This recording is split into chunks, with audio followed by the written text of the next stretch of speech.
The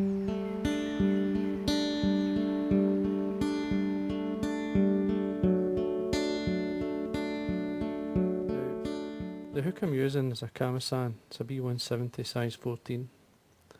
Thread, it's a Uni-Thread, 8O in red. All I'm going to do is start at the eye, bring a thread down about 5mm or so, and then I'm going to bring it back up, stop it about 1.5 mm from the eye, right there. Now I'm going to tie in a wing. Most of these flies I've seen don't have wings, but I just thought this looked ideal. This is a body feather from a Mallard. Just a small drab grey feathers. And what I'm going to do here is pull away some of the fibres, take away the fluff from the bottom obviously, then I'm going to cut the stem so that I've got fibres either side.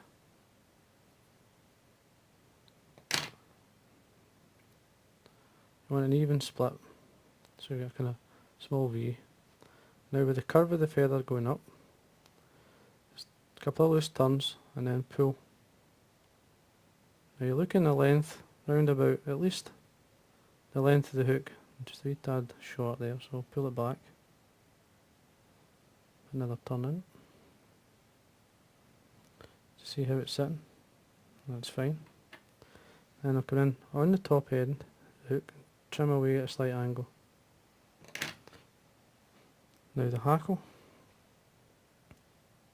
Now I'm going to tie, this is a furnace hackle, which is basically an actual red with a dark or a black centre. Now I'm going to tie it in, remove some of the fluff either side, forward the eye, and with the good side or the front of the hackle facing myself, and make sure it's tied down and break it off. Then bring the thread back up, stop it maybe around about 1.5 mm from where you've tied it in. Now what you want to do is try and encourage these fibres forward, much like you would do a normal dry fly. Just so you can fold them so they are going forward. And then basically wind, you're looking at winding down. You can sort this out when you come back up because you use the thread to hold it. But if you can encourage it to sit the right way, then it's even better. And that's about 3 turns in this hackle, which is plenty. Come to the back and then catch in the hackle itself. Take the thread down and trim away the excess. And I'm going to carry on down. Now I'm going to take the thread just slightly around the bend. For the body, it could just be the thread itself, but what I'm going to do here, I'm going to use some turkey Biot for the body. Tear one off. Then I'm going to tie this in by the tip. Now you'll find in a turkey Biot that one edge doesn't have any fibre. In this case the top edge has the fibre, so when you're tying this on, you want the top edge or the side with the fibre to be on top. Catch it down nice and tight and then bring the thread back up. You want to keep the body nice and neat. Stop it around about say 2 mm from the hackle. So you want the hackle to sit forward, but you're going to use the dressing to help do this.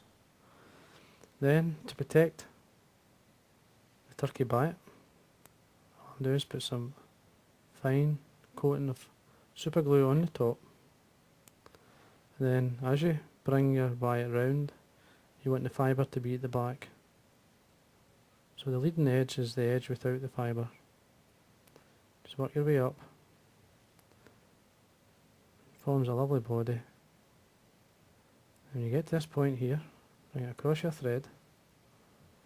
Good. 3 or 4 turns in to hold, and then take away the excess. Now what I'm going to do here is tidy up using some dubbing. Now all this is some body fur from a hare. It's a nice mix, nice fine dubbing. Has a nice colour. Just dub this on,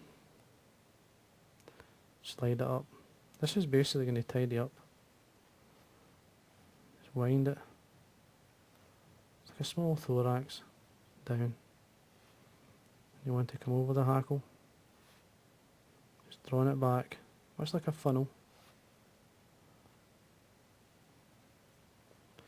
And once you're happy, you can whip finish. Now, what I'm going to do here is basically put some varnish onto the thread and then whip finish. Just got to be careful, just put it onto the thread. This is quite thin, don't want it too heavy. Then whip finish at the back.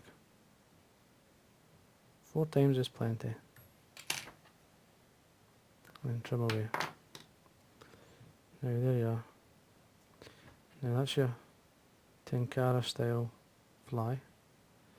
What you should do is look on the internet and you'll see this being fished, and being fished very well. It's a style that I want to really get into and try, see how it does. I want to tie smaller flies in different colours, like here's one in olive, and it's instead of in the wing there's a wee bit of CDC and some deer hair. Have a go, have a bit of fun. This style of fly has been tied for over 300 years and it's still been done, these flies are still been tied now and fished. Very successful. So if it's going to last for 300 years, it's certainly worth trying. And I'm certainly going to have a go. And there you are. And that's your Tenkara style fly.